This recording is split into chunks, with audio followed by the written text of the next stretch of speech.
mereka tuh membawa narasi karakterisasi satu optimis di Gen Z pada akhirnya di P2 kami. Tapi sayangnya mereka tuh tidak pernah menjelaskan tanpa apapun langkah-langkahnya bagaimana optimis itu bisa terjadi di seluruh generasi Gen Z. Bukan pada akhirnya lihat layer dari Gen Z itu sangatlah banyak. Bukan pada akhirnya optimis itu tidak bisa dimanfaatkan ataupun diperlihatkan oleh semuanya ataupun dipunyai oleh semuanya pada akhirnya, sehingga kami rasa karakterisasi yang mereka bawa itu sangatlah berbeda dan sangatlah buruk pada akhirnya. Tapi lihat, mereka tuh sangatlah kontradiktif pada akhirnya. Satu, mereka bilang bahwasanya akan optimis dan akan terus-terusan bekerja pada akhirnya. Tapi yang kedua, mereka tuh juga mau pensiun cepat. Bukan pada akhirnya, ini sangat tidak bisa dijustifikasi, tidak bisa dipahami. Kalau kamu ingin terus-terusan bekerja, kenapa kamu ingin pensiun cepat? Bukan pada akhirnya. Tapi lihat, ini alasannya kenapa di sisi kami memilih adanya sistem ini. Karena satu, sifat Gen Z itu sudah sangat paham tentang adanya kesehatan mental. Bukan pada akhirnya. Lihat, kesehatan mental ini bisa mereka baca. Kalau mereka kebanyakan tentang adanya jam kerja, ya otomatis mereka bisa kelelahan. Bukan pada akhirnya, sehingga mereka tuh sudah bisa menilai kehidupan apa yang akan mereka capai. Bukan pada akhirnya. Juri, pendirian kami jelas, sebagai kontrak, kami akan tetap mendukung portofolio akademik untuk mencapai dunia pendidikan jauh lebih baik. Tapi beberapa kasus kegagalan pada akhirnya. Satu, mereka bilang, oh ada juga presentasi di sisi mereka yang bisa menilai adanya interaksi di kelas. Bukan pada akhirnya. Tapi lihat, ini adalah kasus yang sangat minor. Bukan pada akhirnya. Di sisi mereka, nilai yang terjadi itu adalah nilai dari ujian pada akhirnya. 80% dari ujian. Bukan pada akhirnya. Nilai presentasi itu hanya 20%. Bukan pada akhirnya. Sehingga kami rasa interaksi itu tidak eksklusif di sisi mereka. Bukan pada akhirnya. Tapi lihat, di sisi mereka ketika mereka menggunakan ujian saja dan sebagainya, ini sangat berbahaya dan sebagainya. Karena satu, di status quo yang sekarang itu ada kecurangan yang bisa dilakukan oleh para siswa. Bukan pada akhirnya mereka satu bisa mencontek. Saya Nilo Alesya Desna Maharani, saya akan membuat portofolio debat dengan mosi Dewan ini percaya sikap apatis terhadap politik adalah sikap yang tidak bermoral. Saya akan memulai debat dalam 3, 2, 1. Keadaan politik yang tidak kondusif, terpilihnya orang yang tidak berkapabilitas, serta minimnya respon ke diskusi-diskusi politik publik adalah keadaan yang tidak bisa kita abaikan di dunia saat ini. Dan saya tidak ingin hidup di dunia di mana regulasi yang tercipta adalah regulasi yang buruk serta umat yang paling rentan itu tidak mendapatkan hak mereka sama sekali. Kami percaya berbagai negara mempunyai sistem pemerintahan dengan menganut sistem politik, tetapi masyarakat adalah pemain kontribusi dalam suksesnya pemerintahan. Permasalahan yang timbul ketika Anda apatis adalah satu, politik yang tidak berkembang ditanding dengan politikus yang tidak berkapabilitas mencalonkan diri misalkan. Namun yang kedua, regulasi yang tercipta adalah pemenang tahta tidak pro bukan pada akhirnya dengan kaum-kaum yang paling rentan. Tapi yang ketiga, golput besar-besaran yang dilakukan oleh anak muda karena mereka tidak peduli. Dan yang keempat adalah tidak ada check and balance antara pemerintah dan juga masyarakat.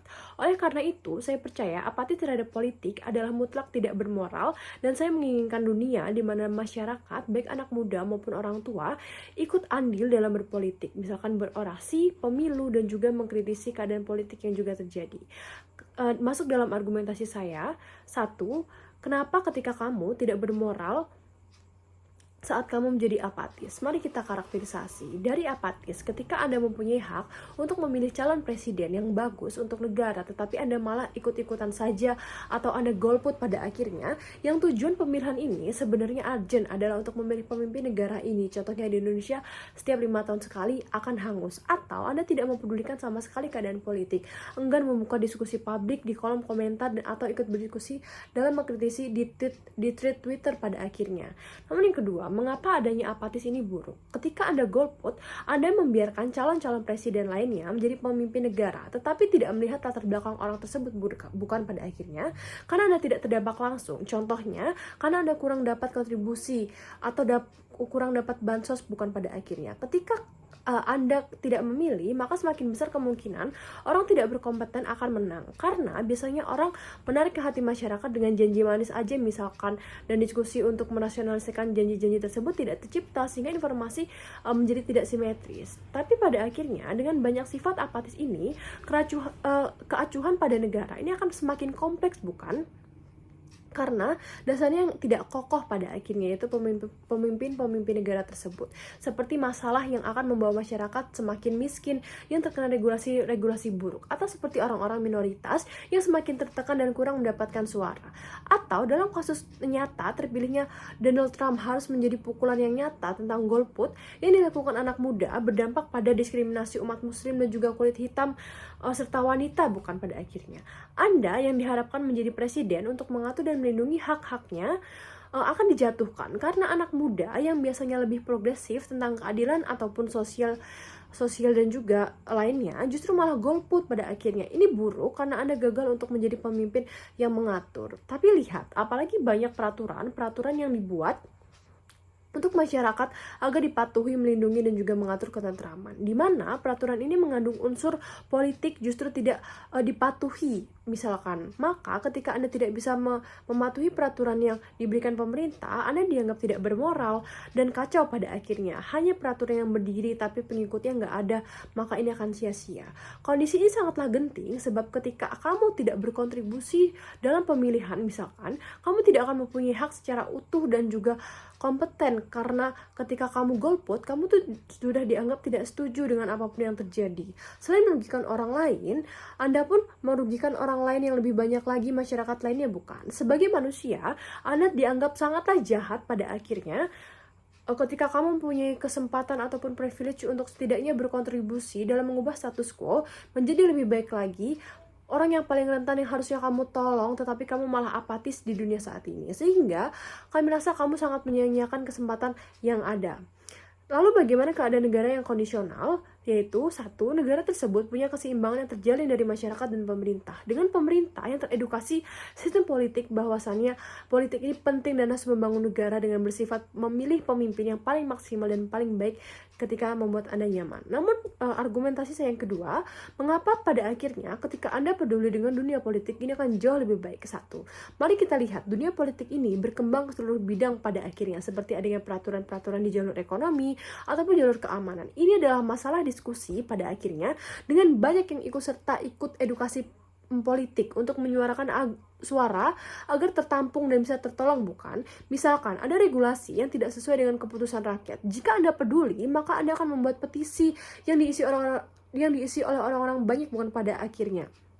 Contohnya seperti masalah jalan di Lampung. Ketika Anda dikritikin oleh banyak-banyak orang yang seperti Bimas contohnya tentang masalah ini dan viral, Anda akan ke-up di media sosial sehingga pada akhirnya pemerintah Lampung ini akan berbenah juga. Bukan?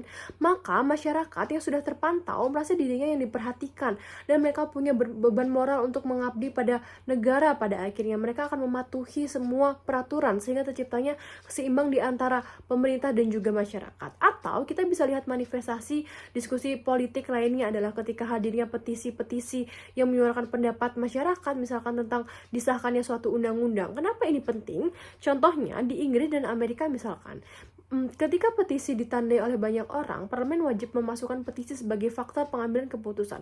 Atau bagaimana pemerintah Indonesia itu memiliki obligasi moral untuk mempedulikan petisi tersebut karena itu adalah aspirasi masyarakat pada akhirnya.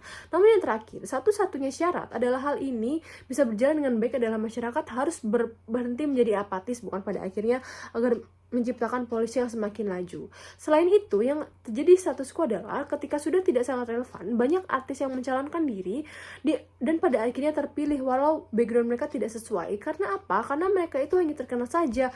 Karena masyarakat yang memilih mereka apatis, mereka hanya asal-asalan. Bukan? Pada akhirnya dampaknya sangat signifikan. Bukan hanya kamu memilih orang 2 bulan saja menjabat, tapi kamu memilih orang yang 5 tahun menjabat. Pada akhirnya ketika kamu kesusahan, kamu akan kesusahan sampai 5 tahun.